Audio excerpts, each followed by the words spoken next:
नमस्कार प्रिय साथियों, मैं रुपेश साहू आप सभी का स्वागत करता हूं आपके अपने परिवार स्मार्ट पीएस एकेडमी पर। आशा करते हैं आप सभी स्वस्थ और मस्त होंगे और अपनी तैयारी में सजग रूप से बने होंगे। तो आज हम भाग 5 के अंतिम रूप में देखने वाले हैं। अंतिम रूप का मतलब है इसके बाद हम भाग 6 और उसके बाद आगे कंटिन्यू करेंगे जी। तो भाग 5 के अंतिम रूप में क्या है, हमने सबसे पहले कार्यपालिका देखा, विधायिका देख लिया। उसके अंतर्गत हमने जितने भी थे जैसे कि प्रमुख प्रमुख जैसे कि राष्ट्रपति, उपराष्ट्रपति, प्रधानमंत्री, लोकसभा अध्यक्ष, महान्यायवादी।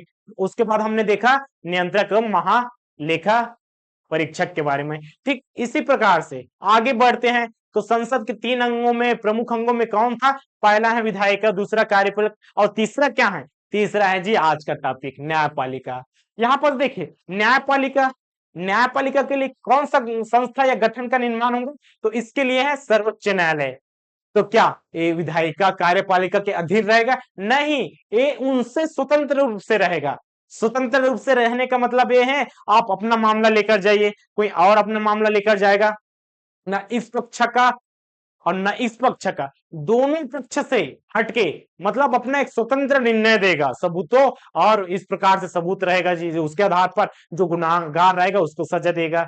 तो इन सब के लिए क्या बनाया गया? सर्वोच्च न्यायालय की स्थापना की गई, किया गया। कैसे हुआ और इसमें कौन व्यक्ति काम करता है, इसकी नियुक्ति कौन करता है? तो इसकी नियुक्ति आपको देखने को मिलेगा राष्ट्रपति महोदय के द्वारा करता है। तो इसमें कितने सदस्य होंगे? जहां भी आप संगठन बनाते हैं उसमें एक रहते हैं लीडर, एक क्या रहता है? एक रहते हैं मुखिया, एक रहते हैं लीडर। तो इसी प्रकार से सर्वोच्च न्यायालय में, सर्वोच्च न्यायालय का मतलब है अपना एक स्वतंत्र इकाई है। विधायिका न्यायपालिका से भिन्न मतलब न्याय के लिए, जैसे कि संसद के 3 प्रमुख अंगों में सबसे पहला है लोकसभा, दूसरा क्या है राज्यसभा और तीसरा क्या है जी राष्ट्रपति। मतलब लोकसभा और राज्यसभा के बाद हमने विधेयक लाया, पारित किया, उसके बाद राष्ट्रपति के पास जाएगा, अधिनियम बन गया, कानून बन गया। देखिए हर एक चीज राष्ट्रपति हस्ताक्षर के बाद नियम बन गया, कानून बन गया। कानून सही है कि गलत, इसकी जांच कौन करेगा? तो इसकी जांच करने के लिए हम पे अप्लाई कर दिया जी, कानून बन गया, हम पे अप्लाई कर दिया। हमारे मौलिक अधिकारों का हनन हो रहा है, उसकी कंडीशन में क्या हम किसके पास जाएंगे? वही है जी सर्वोच्च न्यायालय। यही है हमारे जितने भी मौलिक अधिकारों का मतलब हमारा संरक्षण, किसका? हमारा संरक्षण, नागरिकों का संरक्षक कौन है? यही है सर्वोच्च न्यायालय। ठीक है, इसी प्रकार से देखिए ये तो सबसे ऊपर स्तर में है, सर्वोच्च न्यायालय ऊपर स्तर में है मतलब सबसे ऊपर में, टॉप में। देखिए किस प्रकार से देखते हैं जी। सबसे पहले देखिए हमने क्या देखा, सर्वोच्च न्यायालय है, न्यायालय ये सबसे ऊपर में रहता है। ठीक है, अभी हम सिर्फ न्यायालय की बात करें, इसके नीचे में और कोई रहेगा? बिल्कुल रहेगा। एक क्या है? शाम मतलब केंद्र के लिए, केंद्र के लिए है ऐसा नहीं, मतलब केंद्र में ही पूरे भारत देश का एक ही सुप्रीम कोर्ट होगा, मतलब एकल्ला, क्या? एकीकृत, मतलब एकीकृत है जी। इसका कोई सामूहिक विकेंद्रीकरण ऐसा कुछ नहीं है, सिर्फ एकमात्र सर्वोच्च न्यायालय होगा भारत के लिए। कौन सा आर्टिकल के तहत? आर्टिकल भी यहाँ पर सब याद रखते हैं, आर्टिकल कौन सा? अनुच्छेद जी, याद रख सकते हैं। ठीक है, सब एमसीक्यू के माध्यम से देखने को मिलेगा। कौन सा? आर्टिकल 124। कितना? 124 इस प्रकार से। ठीक है, अब नीचे में राज्य स्तर पे इसी प्रकार से हाई कोर्ट, उच्च न्यायालय, उच्च न्यायालय, हाई कोर्ट जी। अब देखिए इसका है सर्वोच्च न्यायालय, इसको और किस नाम से जाना जाता है? Supreme court. ठीक है, इसको सुप्रीम कोर्ट के नाम से जाना जाता है जी इंग्लिश में। और इसको ही क्या बोलते हैं? उच्चतम न्यायालय, उच्चतम न्यायालय। इन सबके मतलब एक ही है, आपको सर्वोच्च न्यायालय कहे, उच्चतम न्यायालय कहे और सुप्रीम कोर्ट कहे, ये सभी एक ही है जी। केंद्र स्तर की बात, ये राज्य स्तर की बात, इसका भी आर्टिकल आपको देखने को मिलेगा जी, उच्च न्यायालय का आर्टिकल आपको देखने को मिलेगा। कौन सा? बस इसको आगे पीछे कर देना, जैसे कि दो को सामने ला लो। कौन सा? दो को सामने ला लो हो जाएगा अनुच्छेद कौन सा? 200 कौन सा? 14 के तहत। ठीक इस प्रकार से है जी। अब देखिए हम किसमें बात कर रहे हैं, किसमें चर्चा कर रहे हैं? सर्वोच्च न्यायालय की बात कर रहे हैं। तो सर्वोच्च न्यायालय में क्या, सर्वोच्च न्यायालय में कौन होते हैं? इसकी नियुक्ति कौन करेगा? तो इसकी नियुक्ति करते हैं जी राष्ट्रपति। ठीक है, इसकी नियुक्ति कौन करेगा, हम इसके बारे में बात करें। इसकी नियुक्ति कौन करता है? राष्ट्रपति महोदय करते हैं जी। राष्ट्रपति। उच्चतम न्यायालय, उच्चतम न्यायालय का आर्टिकल 124। ठीक है, मौलिक अधिकारों का संरक्षण करते हैं। ठीक है, क्या करता है? मौलिक अधिकारों का संरक्षण करते हैं। कौन सा? आर्टिकल 13(1) के तहत संरक्षक का काम। किसका? मौलिक, हमारे मौलिक अधिकारों का संरक्षक, मौलिक अधिकारों का संरक्षक। और ये तो संरक्षण किया, लेकिन नियम कानून का क्या? उसका अवलोकन करेगा, सही की गलत, इसकी जांच कौन करता है? इसी में आ जाएगा। आर्टिकल 13 के दो में है न्यायिक पुनर्विलोकन। न्यायिक पुनर्विलोकन, इसका मतलब क्या है? नियम कानून जो बनाया वो सही की गलत, इसकी संवैधानिक जांच करता है जी। और ये तो इसमें नाम बात हो गया। इसके अकॉर्डिंग और देखिए न्यायाधीश। अब इसमें न्यायाधीश रहेगा। न्यायाधीश कितने रहते हैं जी? ठीक है, सबसे पहले एक तो रहेगा मुख्य न्यायाधीश। मुख्य न्यायाधीश, और मुख्य न्यायाधीश के साथ साथ अन्य न्यायाधीश रहेगा। अन्य न्यायाधीश, वर्तमान की संख्या की बात करते हैं। वर्तमान में कितने? एक है जी मुख्य न्यायाधीश, और 33 कितने हैं? अन्य न्यायाधीश। इस प्रकार से टोटल कितने हो गए? टोटल हो गए जी 34। हमारे पास कितने न्यायाधीशों की संख्या है? सबसे पहले कितना था? सबसे पहले जब संविधान बना 1950 के पास में, जब संविधान हुआ, उस समय इनकी संख्या क्या थी? 1+7 थी। इस प्रकार से 8। 8 के बाद कितना हुआ? 8 के बाद 11 हुआ, 14 हुआ, 18 हुआ, इस प्रकार से बढ़ते हुए क्रम में गया। और अंतिम में 2019 से, कब से? 2019 से इतना हो गया जी। इतना सर्वोच्च न्यायालय के बारे में है। और इसके अलावा ये तो इसका मेन चीज हो गया। इसका कोई काम होगा? ये तो काम तो दिख रहा है। ठीक है, किस माध्यम से करेगा, इसका माध्यम क्या रहेगा? तो इसी को बोलते हैं प्रलेख जारी करना, मतलब रेट जारी करना। इसको क्या बोलते हैं जी? इसी को बोलते हैं रेट जारी करना। क्या? इसको रेट, देखिए, रेट जारी करना। ठीक है, तो रेट कितने प्रकार के होते हैं? मतलब रेट का मतलब क्या है? जो नियम कानून लाया है। ठीक है, अधीनस्थ न्यायालय कोई काम कर रहे हैं, कोई सरकारी वाला अपना जो है पद है उसका गलत फायदा उठा रहा है, तो इसके लिए रिट जारी करता है। जैसे कि हमें किसी ने अरेस्ट कर लिया, ठीक है, हमने गुनाह किया या नहीं नहीं किया पता नहीं, संदेश के आधार पर किसी ने मतलब पुलिस प्रशासन ने हमें अरेस्ट कर लिया। अब हमारा क्या? हम तो पुलिस जेल में चले गए। तो नियम क्या है? 24 घंटे के भीतर, मतलब जो आसपास में न्यायालय है, मतलब अधीन न्यायालय रहेगा, मतलब पास का न्यायालय रहेगा, उसमें 24 घंटे के भीतर उस व्यक्ति को, मतलब जो आरोपी के रूप में है, मतलब अभी उसके दोष साबित नहीं हुए हैं, तो उसको 24 घंटे के भीतर वहां न्यायालय में उसको न्यायाधीश के सामने पेश करना पड़ेगा। इसको आदेश किसके द्वारा जारी किया जाता है? इस न्यायालय के द्वारा जी। इसको क्या बोलते हैं? बंदी प्रत्यक्ष, बंदी प्रत्यक्षीकरण। मतलब ये क्या हो जाएगा जी? पहला बंदी, मतलब वह आरोपी, ठीक है, प्रत्यक्ष, प्रत्यक्ष कीजिए, प्रत्यक्षीकरण मतलब हमारे सामने पेश कीजिए। इस पहला रेट है जी, इस प्रकार से। दूसरा, हम आदेश देने वाला है जी, परमादेश, मतलब न्यायालय आदेश देता है। हम आदेश दे रहे हैं, किसको आदेश देगा? सरकारी को जी। आप ऐसे कैसे कर दिया, हमारे आदेश का अवहेलना कर दिया, ऐसा नहीं चलेगा। मतलब ये परमादेश हो गया जी। अब कोई सरकारी वाला, कोई सरकारी नौकरी वाला, अधिकारी वाला अपना अधिकार का गलत उपयोग करता है, न्यायालय के पास चला गया। अब किस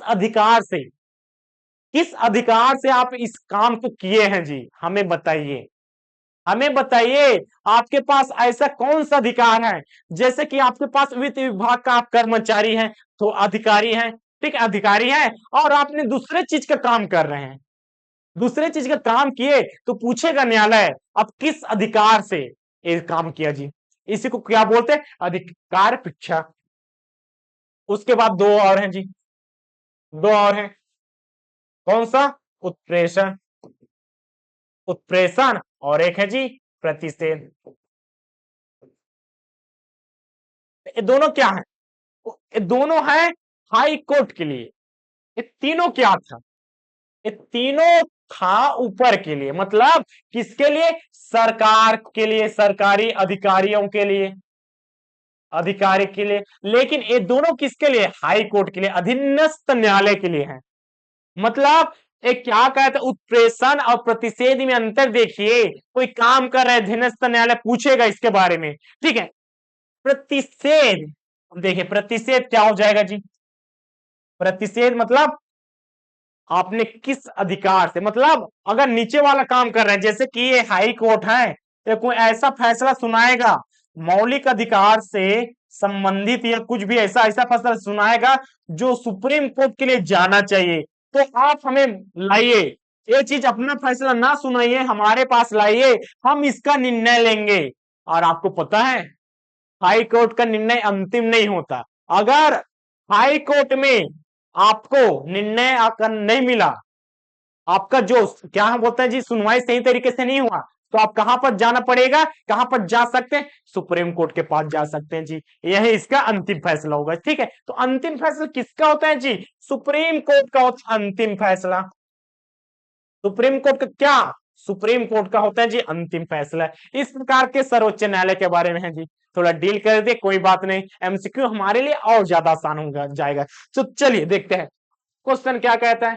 कहता है यहाँ पर भारतीय संविधान के किस भाग में संधि न्यायपालिका का उल्लेख है? तो यहाँ पर देखने को मिलेगा किस कौन से भाग में पढ़ रहे हैं सब चीज, हमने बताया जी। यहाँ पर देख सकते हैं भाग 5 के अंतर्गत, भाग कौन सा?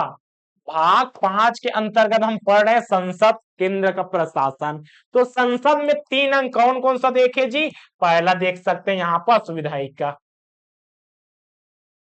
विधायिका, ठीक है। तो संसद के 3 अंग कौन सा हो जाएगा जी? यहाँ पर लोकसभा, राज्यसभा और क्या होता है? लोकसभा। संसद में आपको देखने को क्या मिलेगा? संसद में आपको देखने को मिलेगा जी इसका लोकसभा, दूसरा क्या हो जाएगा जी? राज्यसभा, और तीसरा क्या है? तीसरा है राष्ट्रपति, ठीक है। ए इसका हो गया जी। और भाग 5 में क्या है? भाग 5 में भी 3 चीज देखने को मिलेगा जी।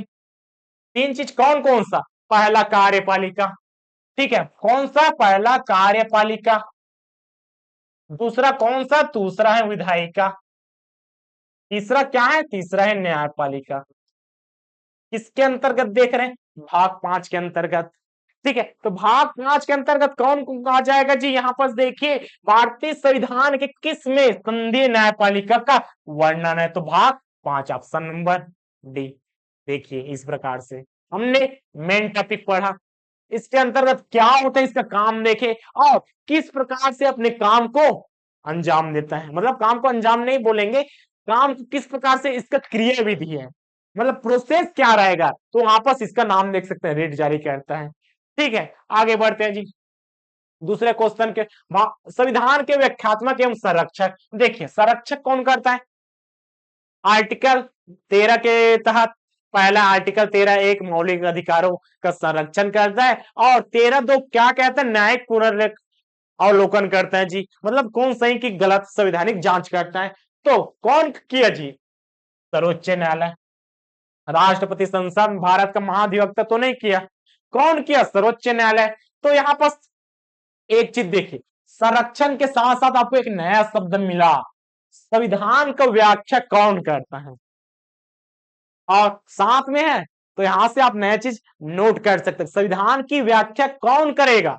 तो कौन करेगा? सर्वोच्च न्यायालय, उच्चतम न्यायालय, सुप्रीम कोर्ट, ठीक है। इस प्रकार से सर्वोच्च न्यायालय को और क्या कह सकते हैं जी? उच्चतम न्यायालय, उच्चतम न्यायालय कहते हैं, ठीक है। और सुप्रीम कोर्ट भी दिया रहेगा, सुप्रीम, सुप्रीम कोर्ट, तो भी इसी को लेना है जी। आगे बढ़ते हैं, तीसरा क्वेश्चन कहता है भारतीय संविधान की व्याख्या करने का मुख्य अधिकारी। देखिए अब इसमें हमने सिर्फ संरक्षण को देखा, साथ में हमने व्याख्या करने वाला को भी देख लिया। तो व्याख्या कौन करेगा? सर्वोच्च न्यायालय। सर्वोच्च न्यायालय में कौन बैठता है? सर्वोच्च न्यायालय का मुख्य न्यायाधीश बैठता है जी। सीजीआई, ठीक है। इस प्रकार से कौन व्याख्या करने वाला? मुख्य अधिकारी लोकसभा अध्यक्ष, राष्ट्रपति, महान्यायाधीश, सर्वोच्च न्यायालय का मुख्य अधिकारी मतलब मुख्य न्यायाधीश करेगा जी, सभी मिलकर करेगा, साथ में अन्य भी रहेगा जी, अन्य न्यायाधीश। इस प्रकार से आगे बढ़ते हैं, क्या कहते हैं? निम्नलिखित में से किसके अंतर्गत भारत में सर्वप्रथम सर्वोच्च न्यायालय की, उच्चतम न्यायालय की, सुप्रीम कोर्ट की स्थापना हुई? तो दो बात याद रखना है, भारत में सर्वप्रथम कहे, ठीक है, पहला, और दूसरा भारत में मतलब स्वतंत्रता प्राप्ति के बाद, जैसे कि ऐसे भारत में सर्वोच्च न्यायालय की स्थापना कब हुई?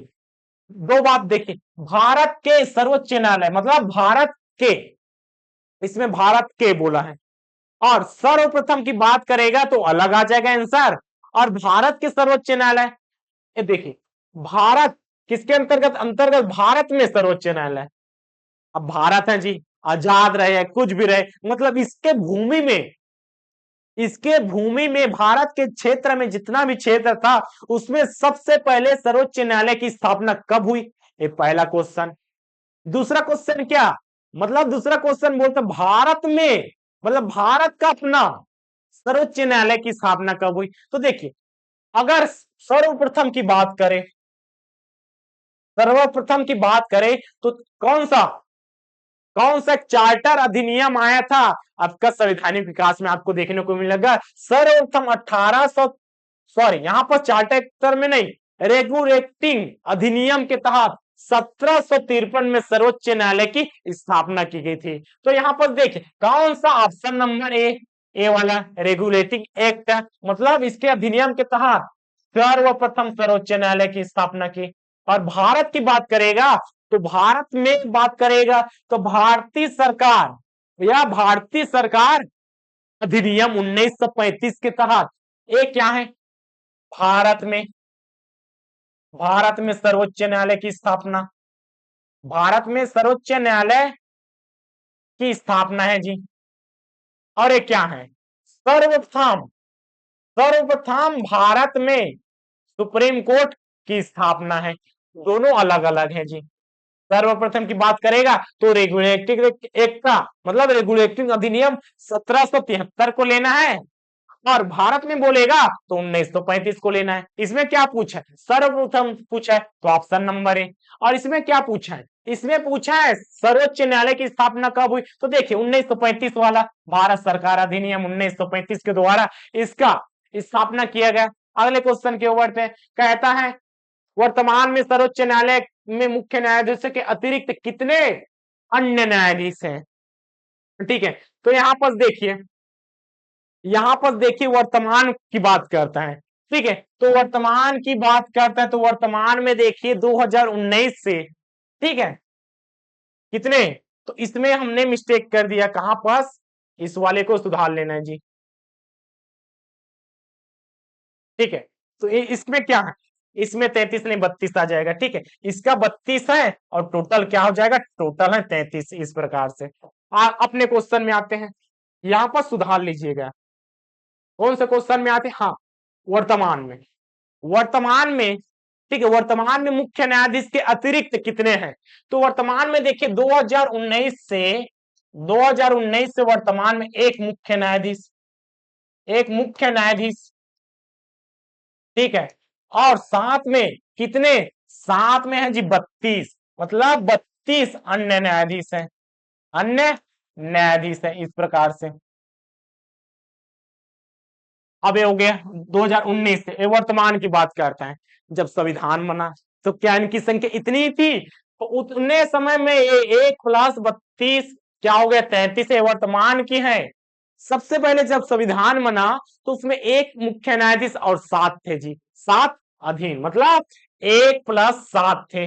जब मूल संविधान में बराबर 8, मतलब मूल संविधान में बोल सकते जी, संविधान जब बना उस समय, उसके बाद क्या हुआ, 8 के बाद क्या हो गया जी, यहां पर आपको देखने को मिला 8 बढ़ा 11 हो गया, उसके बाद 14 हो गया, उसके बाद 18 हो गया, 26 हो गया, 31 हो गया, उसके बाद वर्तमान में 33। इस प्रकार से बढ़ते हुए क्रम में है, कौन करेगा, कौन इसको बढ़ोतरी करेगा? तो संसद कहते हैं, ठीक है। तो इस प्रकार से बढ़ते हुए क्रम में है, और वर्तमान में कितने हैं जी? वर्तमान की संख्या देखिए 33।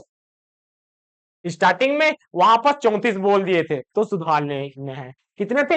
1 प्लस 32, टोटल हो गए 33। आगे बढ़ते हैं, क्या कहते हैं? उच्चतम न्यायालय के न्यायाधीशों की संख्या में वृद्धि करने की शक्ति किसके पास है? देख अभी अभी यहाँ पर क्या वर्ड निकला? जो शक्ति रहेगा, शक्ति है बढ़ाने या घटाने की संसद के पास ही है जी।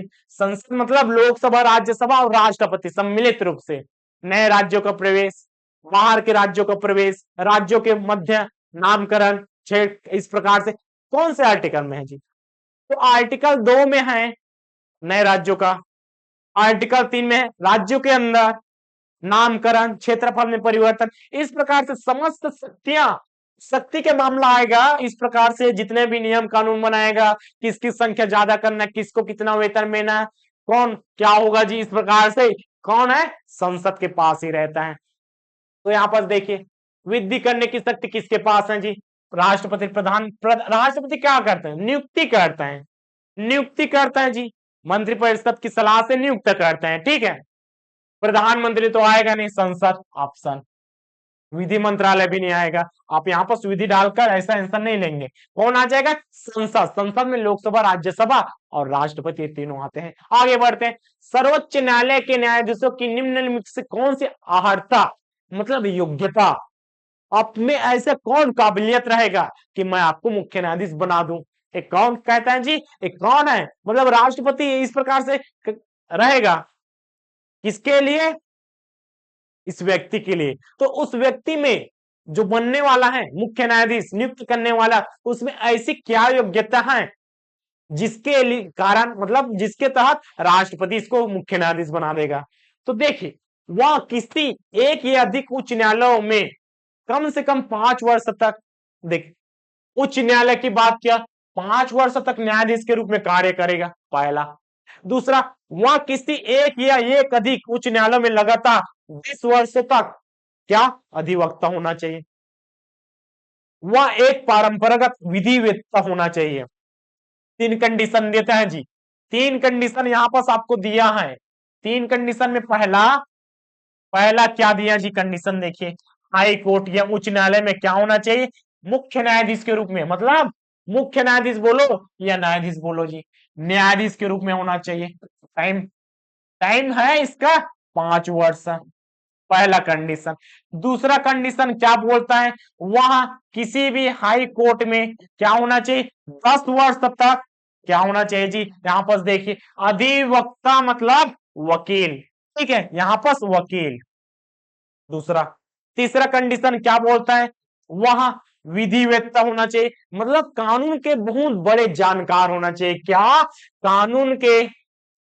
कानून या विधि के जानकार होना चाहिए, जानकार, जानकार होना चाहिए, मतलब हर चीज का कानून इसको पता है जी, राष्ट्रपति चाहे।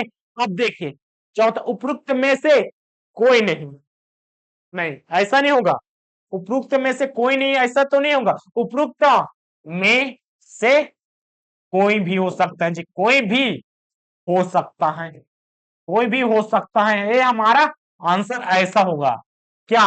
उपरोक्त में से कोई भी, मतलब अगर वो हाई कोर्ट में अगर 5 साल तक, टाइम याद रखना है कितना, 5 साल तक अगर न्यायाधीश के रूप में कार्य करता है या वकील के रूप में वकालत करता है, टाइम पीरियड याद रखना है 10 वर्ष तक हाई कोर्ट में, 10 वर्ष तक वकील करे, या या अब इसमें देखिए हमने क्या उपयोग किया, या या मतलब इन तीनों में से कोई भी अगर एक कंडीशन भी रहा तो ये इसकी योग्यता को दर्शा देगा जी। वहां क्या बन जाएगा? सर्वोच्च न्यायालय के मुख्य न्यायाधीश के रूप में नियुक्त हो जाएगा। कौन करेगा? राष्ट्रपति करेगा जी। आर्टिकल भी याद हो गया, कौन सा? आर्टिकल 124 एक के तहत, ठीक है।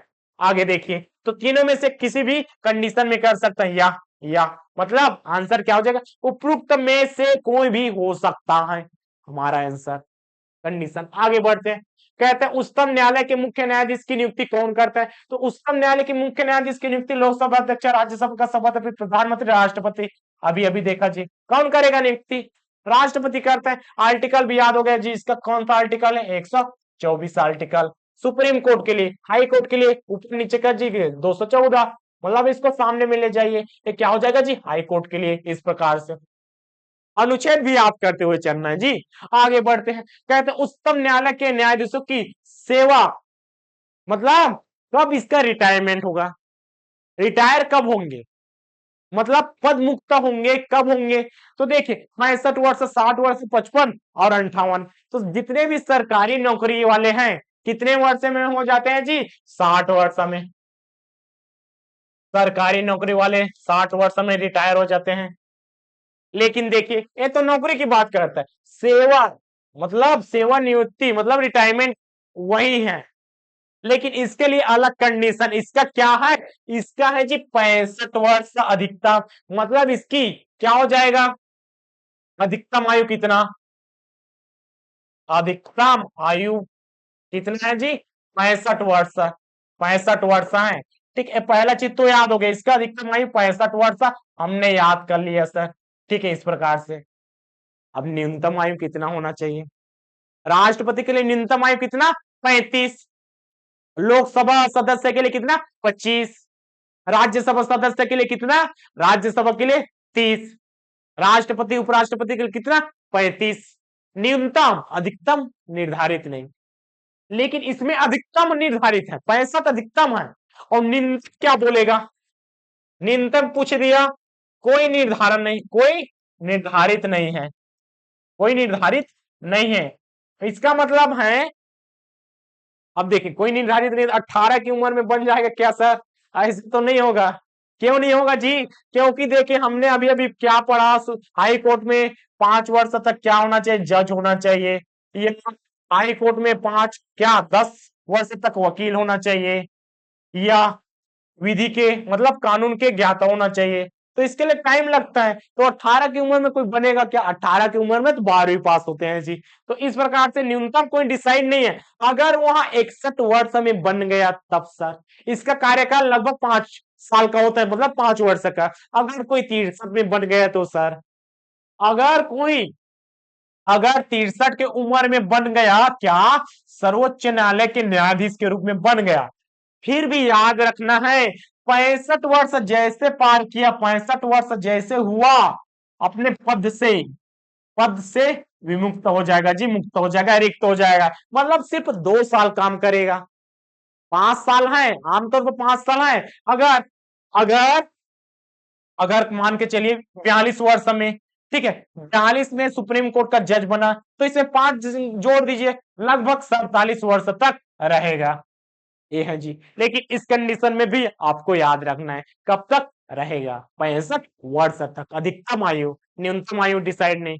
इसी प्रकार से राष्ट्रपति के पहला न्यूनतम आयु डिसाइड, उसका अधिकतम नहीं, जस्ट अपोजिट है जी। आगे देखते हैं, जब राष्ट्रपति और उपराष्ट्रपति दोनों पद से खाली हो तब उनके जगह कौन काम करता है? ऑप्शन एकदम सरल है जी, प्रधानमंत्री, गृह मंत्री, मुख्य न्यायाधीश, लोकसभा अध्यक्ष। क्योंकि इसको हमने राष्ट्रपति पढ़ा, उपराष्ट्रपति पढ़ा, तो हमने दोनों जगह हम इसको देखे हैं। अगर राष्ट्रपति और उपराष्ट्रपति नहीं है तो उनकी जगह कौन काम करता है? कौन काम करता है जी? कौन उनकी जगह पद खाली हो तो उनकी जगह कौन काम करता है? मुख्य न्यायाधीश करता है। किस प्रकार से? देखिए राष्ट्रपति है, अगर किसी कारणवश नहीं है तो इसके जगह कौन काम करेगा? उपराष्ट्रपति करता है जी। अगर उपराष्ट्रपति भी नहीं है तो क्या करेगा? मुख्य न्यायाधीश करेगा, ठीक है। और ए भी नहीं है तो इसी सुप्रीम कोर्ट के जो वरिष्ठ न्यायाधीश रहेगा, मतलब इसका वरिष्ठ न्यायाधीश रहेगा, वो काम करेगा जी। इस प्रकार से कंडीशन बनता है। ये पद खाली नहीं रहता, ये पद कभी खाली नहीं रहता, मतलब कोई ना कोई कार्यवाहक राष्ट्रपति के रूप में काम ही करेगा। आगे बढ़ते हैं, क्या कहते हैं? सेवानिवृत्ति के पश्चात, मतलब रिटायरमेंट के पश्चात भारत के जो मुख्य न्यायाधीश रहेगा किस पद पे काम कर सकता है? तो देखिए केवल सर्वोच्च न्यायालय में, केवल उच्च न्यायालय में। वकालत किस न्यायालय में करेगा? पहले था जज, अब वकालत मतलब वकील। ऊपर में पहले था, अब नीचे में आकर काम करेगा, उसके अंडर में करेगा क्या? तो देखिए कहां पर, सर्वोच्च न्यायालय के, उच्च न्यायालय के, या दोनों जगह में, या किसी भी न्यायालय में नहीं। तो याद रखना जी, जो ऊपर चला गया, संविधानिक क्या क्या कहता है, जो ऊपर में पद में चला गया वो नीचे वाले पद में आकर काम नहीं करेगा। न्यायालय हो गया जी, जैसे कि न्यायाधीश के मामले में, राष्ट्रपति के मामले में, उपराष्ट्रपति के मामले में, तो उपराष्ट्रपति बनेगा, वो तो सदन का सदस्य है, ठीक है। तो राष्ट्रपति और क्या हो जाता है जी, मुख्य न्यायाधीश। मुख्य न्यायाधीश अगर जज के रूप में है तो वकालत कहीं भी नहीं करेगा, ना यहाँ करेगा ना यहाँ करेगा। क्या बोल दिया जी, ना यहाँ पस करता है ना यहाँ पस, ना कहीं पस करता है, तो किसी भी न्यायालय में काम नहीं करेगा जी, ठीक है। इसलिए तो इसको पेंशन वगैरह सब चीज मिला जाता है जी। उसी प्रकार से राष्ट्रपति को, उसको तो आवाज भी मिलता है, इसको भी मिलता है जी, सब चीज मिलता है।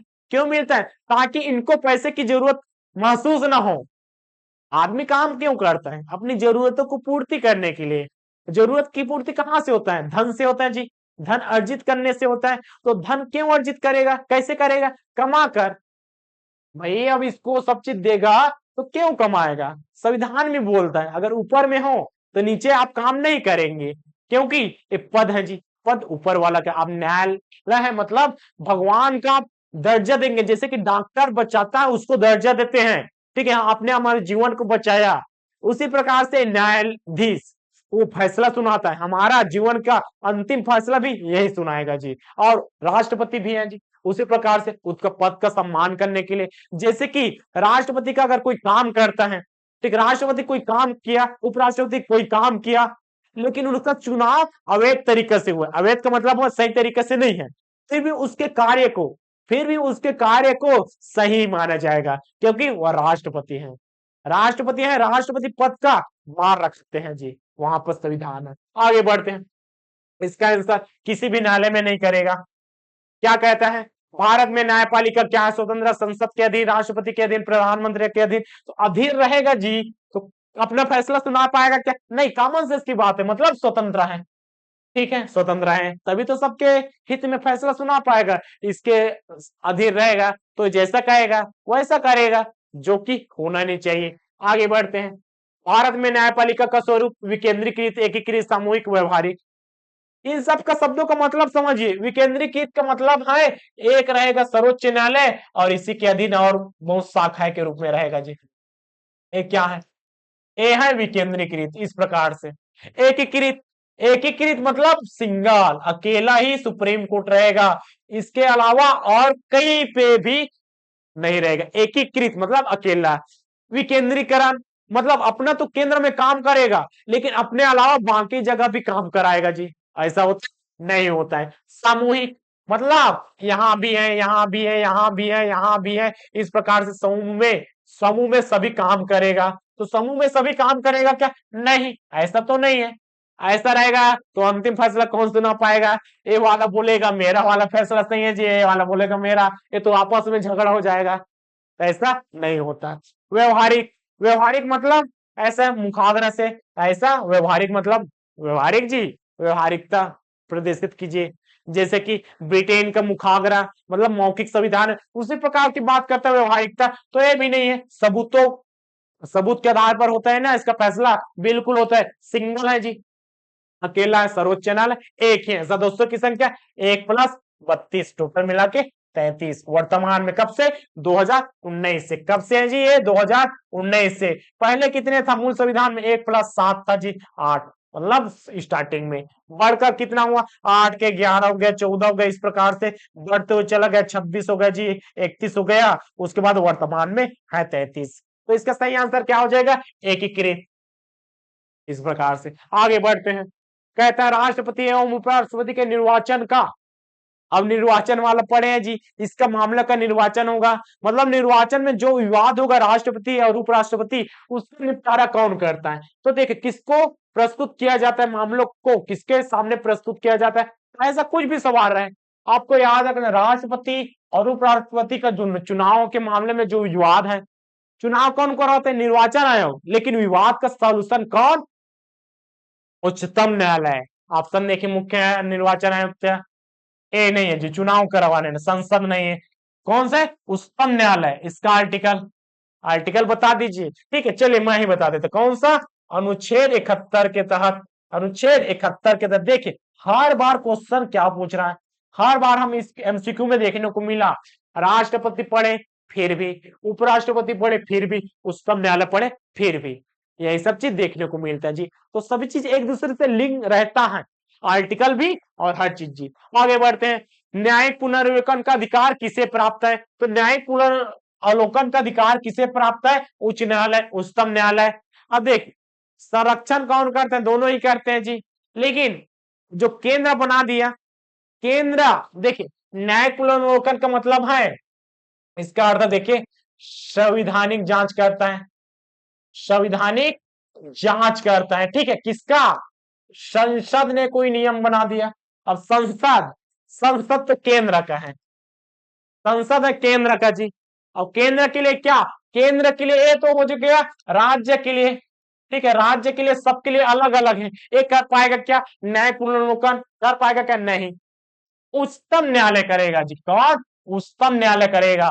कौन से आर्टिकल के तहत? आर्टिकल यहां पास आपको देखने को मिलेगा 13 का 1 और 13 का 2। मोस्ट इंपॉर्टेंट पहला क्या है जी? पहला है यहां पास मूल अधिकारों, मूल अधिकारों या मौलिक अधिकारों का संरक्षण करेगा जी। और दूसरा क्या? दूसरा यही है, न्यायिक पुनर्विलोकन करता है जी। क्या न्यायिक पुनर्विलोकन का मतलब? संविधान की जांच करता है, संवैधानिक जांच करता है, किसका? नियम कानून, इसका जो नियम बना दिया जी, कानून बना दिया, इसकी जांच करता है कौन? उच्चतम न्यायालय। आर्टिकल, आर्टिकल मोस्ट इंपॉर्टेंट, ठीक है, ये वाला और ये वाला। राष्ट्रपति, लोकसभा, ये सब नहीं आएगा। आगे बढ़ते हैं, देखिए उच्चतम न्यायालय के अधीन न्यायिक पुनर्विलोकन का कार्य क्या? कार्य का क्या अर्थ है? अब शब्द का अर्थ बोलते हैं जी, अभी अभी हमने देखा, अब उसी को देख लेते। स्वयं अपने निर्णयों का पुनर्अवलोकन करेगा, पुनर्निरीक्षण करेगा, मतलब अपना न्यायिक पुनर्निरीक्षण किसके लिए करता है? संसद ने जो नियम कानून बनाए उसके लिए करता है। पहला आएगा क्या? नहीं। दूसरा देखिए, देश में न्यायपालिका के कामकाज का पुनर्निरीक्षण करता है, ये भी नहीं गया। कानूनन, कानूनों का संविधानिक वैधता का पुनर्निरीक्षण, हाँ ये चीज है, कानूनों का संविधानिक वैधता का पुनर्निरीक्षण करता है। संविधान का आवधिक पुनर्निरीक्षण, ये भी नहीं। हमारा तो आंसर आ गया ऑप्शन नंबर सी।